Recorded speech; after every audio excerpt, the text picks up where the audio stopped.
In the first year of the coronavirus, a pattern emerged again and again. Against the pleas of public health experts, Americans gathered, and then many got sick, and then some died. It happened at Mardi Gras, before the nation really knew any better. It happened on Memorial Day, prompting a summer surge.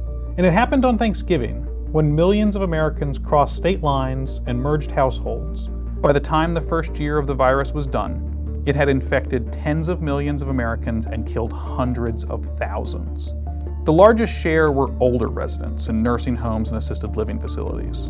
Among them was Dorothy Hautman, a 93-year-old resident of Dixon, Tennessee. Hautman spent most of her last year isolated from her family, trying to avoid the virus. When Corona reared its ugly head, it was going to be June. Everything would be better because the warm weather was going to, we just know what we're told.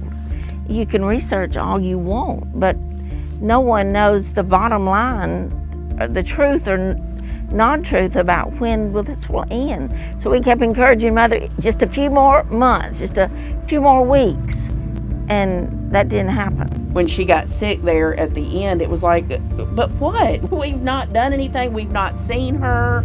I think that's the most heartbreaking thing is when you try and stay away, but then she ends up getting it where she lives.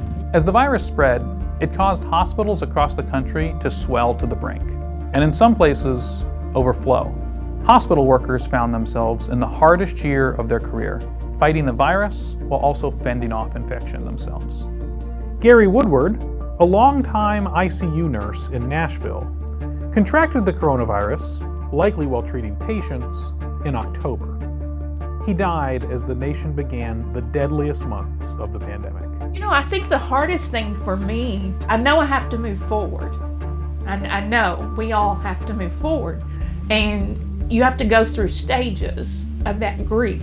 If somebody passes away of, a heart attack or a stroke, irregardless of what they pass from, you don't hear it on the news or read about it every day that this is another person that has had a heart attack or a stroke. I'm not trying to slight those.